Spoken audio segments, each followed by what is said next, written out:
Hello and welcome to an album a day, day 106. Going through my vinyl collection, one album at a time. We're a little more than halfway through because I've doubled up on some, done like some collections and stuff during some of the episodes, but we still have a long way to go. Then there's 45s. Then I have an idea of what I might get into after that. So I'm glad that you're here for the ride. Thank you guys for all those of you who have liked and commented and spent your time watching these. I'm glad that you're enjoying them. Today, got a killer classic album for you. This one came out in, let's see, it was 1975. And what I have is not the 1975. I have the 2015 40th anniversary European reissue of Led Zeppelin's Physical Graffiti.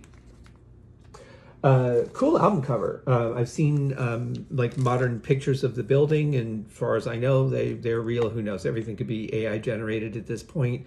There doesn't seem to be any scruples with what people post, so who knows what the reality of it is. But this is really cool. I really like the way that they did this. I do have the sticker because I did get this sealed. It does show on the back, made in Germany. So according to Discogs, it's just Europe is the way that it's counted there. But this is beautiful 180 gram double vinyl. Got the Swan Song label on it. I don't know why, but I've always just thought that was Robert Plant, naked for some reason, and with angel wings. Might be the hair. That might be what's doing it. So again, second album here, mint condition, because like I said, I got it sealed. But I've always, I remember when I had this album originally, I really liked the fact that it just felt interactive, you know, and like they did with Led Zeppelin 3, like you can move the card and it's actually like the whole building, so you can kind of reset the windows if you like and just kind of play with it while you're listening to the music. But it kind of leaves like a little weird thing after.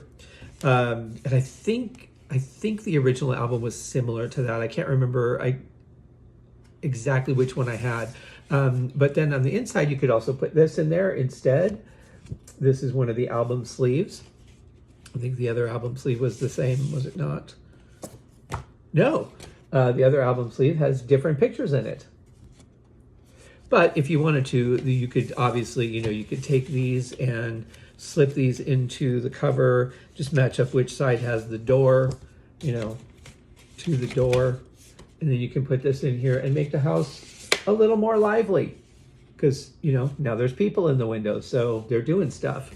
Same on the back, matches up very nice. So like a really clever idea for something to just kind of keep it interesting and you know, unique and interchangeable. So that, you know, you can, if you have it on display, it doesn't have to be exactly the same every time like most album covers. Then you get this wonderful fold out. It has the song list on it. Is that what that is? Yeah, song list. And then the windows that go, you know, if you put your slip covers on the inside of this, then you have the windows that go on the front and the back. So really cool stuff. I like also that like Led Zeppelin 3 had that dial on it that made it interactive like books used to back in the 70s. I don't know if they started that in the 60s or not, but anyway, got some killer tracks on this album. So I'm just going to run through them. I'm not going to give my opinion because there's just too many, but Custard Pie, killer opening for, you know, this is a large collection, so you got to start it off right. Custard Pie, killer start. The Rover, In My Time of Dying, that's side one. Side two, and I don't know why, I'd have to look at all the times and add everything up, but I don't think, yeah, because In My Time of Dying is over 11 minutes, so, you know, you've got basically like a 20-minute first side with just 3 songs, so it kind of does make sense to do a double album, because on side 2, you've got Houses of the Holy, which is weird because you had a Houses of the Holy album. Then you've got Trampled Underfoot, and then the classic Kashmir. Who doesn't love that bass drum sound? The flange when they put that on the drum during some of the fills. God, just an amazing song with that, you know, the scale that they use and the strings and everything. And even though it's a really simple song as a drummer, that one's fun to play. In the Light starts off side 3, then Bronnier. I've never known how to pronounce that. Bronnier Stomp. Bronnier. I'm just going to go with that. Then we've got Down by the Seaside and 10 Years Gone finishing up side 3. And then side 4, we've got Night Flight, The Wanton Song, Boogie with Stew, Black Country Woman, and Sick Again. Just like I said, an absolutely killer collection.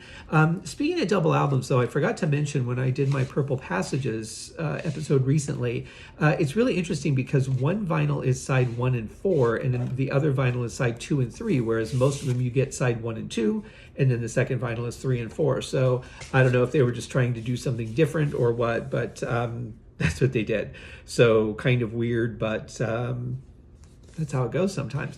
But absolutely killer album. I'm sure a lot of you guys that are watching these are familiar with this album, maybe even own a copy of it. But it's a little hard to get that back in there because there's a slight notch in the cardboard. Okay, there we go. It's intact, but it's kind of it's a real thick cardboard. So when you go to slide it into the sleeve, it's real easy to catch that corner.